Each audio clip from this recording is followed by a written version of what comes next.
Nah, yang terakhir saudara-saudara sekalian, ya, kita pasti sebagai manusia yang mendambakan fase kehidupan kita di akhirat nanti, apakah di alam kubur maupun di alam akhirat itu bahagia, pasti. Bekal yang hanya dibilang oleh Allah bukan bekal harta, bukan bekal jabatan, bukan, tapi bekal takwa. Takwa itu bisa diperoleh oleh pemulung, takwa bisa diperoleh orang pejabat, takwa juga bisa diperoleh orang pengusaha. Jadi yang namanya takwa itu tidak harus jabatan, tidak harus ulama, ya. Takwa itu bisa dijabat oleh ulama, oleh pedagang, oleh pejabat, bahkan oleh pemulung.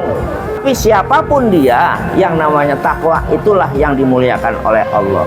Maka salah satu takwa adalah melaksanakan perintah Allah dan meninggalkan larangan Allah. Ini salah satu metode takwa, ya.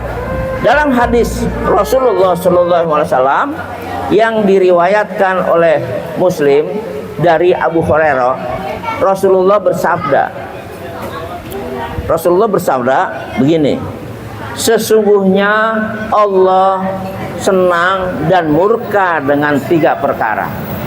Mudah-mudahan kita sudah melaksanakan 3 perkara yang disenangi oleh Allah, dan mudah-mudahan kita terhindar dari 3 perkara yang dimurkai Allah.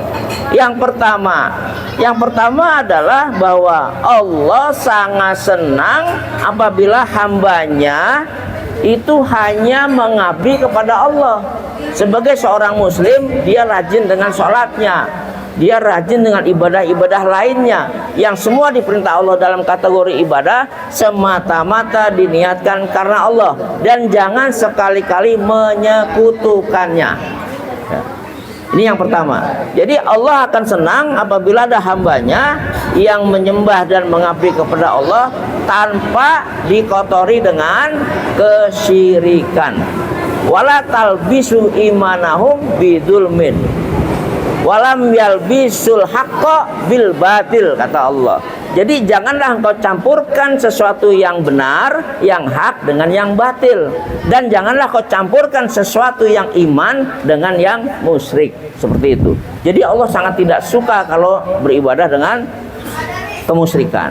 Jadi Allah akan senang apabila hambanya hanya beribadah kepada Allah tanpa dicampuri dengan kesyirikan. Itu yang pertama. Kemudian murka Allah yang pertama adalah Allah sangat murka kepada hambanya yang selalu berkata bohong, yang selalu mengedarkan kalimat hoak, kalimat-kalimat yang mengandung fitnah, kalimat-kalimat yang tidak mengandung kebenaran. Maka Allah sangat murka apabila ada hambanya yang selalu memberitakan hal-hal yang sifatnya kebohongan, bahkan membawa kemudorotan. Itu Allah murka. Insya Allah kita sebagai seorang muslim yang beriman kepada Allah menghindari kalimat-kalimat yang sifatnya menyesatkan, yang sifatnya kebohongan, yang sifatnya akan membawa kemudorotan. Itu adalah kesenangan dan kemurkaan Allah yang pertama. Yang kedua, Allah senang apabila hambanya itu saling berkasih sayang, saling memegang teguh tali persaudaraan, saling memegang teguh tali Allah yang hak. Jadi Allah senang apabila ada hambanya yang selalu berada di jalan yang hak, di jalan yang lurus.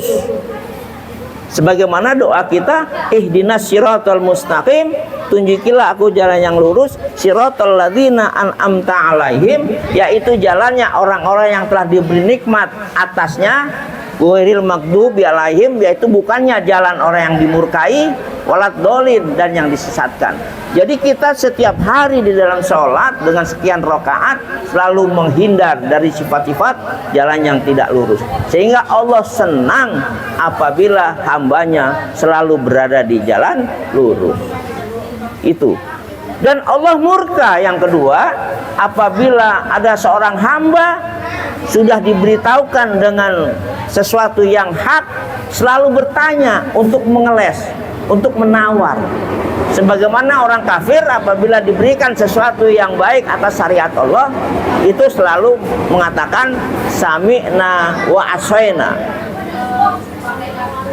Itu orang kafir. Kalau orang mukmin sami'na wa ata'na.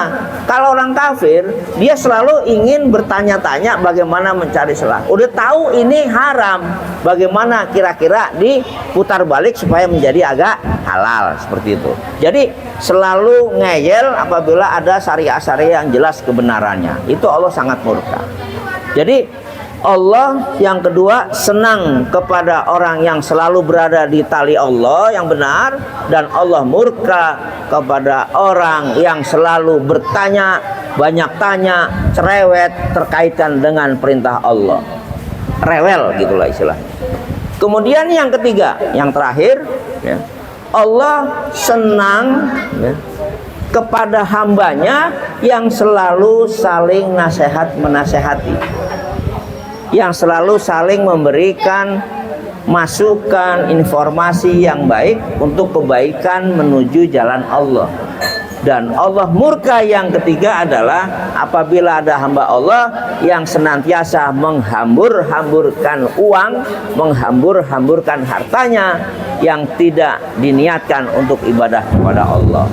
Jadi saudara-saudara yang berbahagia, mudah-mudahan pesan-pesan Rasulullah, hadis yang disampaikan oleh Abu Hurairah dan diriwayatkan oleh Imam Muslim, kita bisa melaksanakan hadis yang disampaikan oleh Abu Hurairah dan diriwayatkan oleh Imam Muslim, kita bisa melaksanakan yang disenangi Allah, dan insya Allah juga kita bisa menghindarkan apa-apa yang dimurkai Allah. Mungkin ini salah satu tahapan barangkali untuk kita menuju takwa. Mudah-mudahan Allah memberikan kekuatan lahir dan batin kita sehingga kita selalu menyenangi apa yang diperintahkan oleh Allah, sami'na wa ata'na, sesuai dengan kemampuan dan kemauan kita masing-masing, karena kesempatan setiap orang itu berbeda. Tinggal tergantung kita bagaimana kesempatan kita manfaatkan.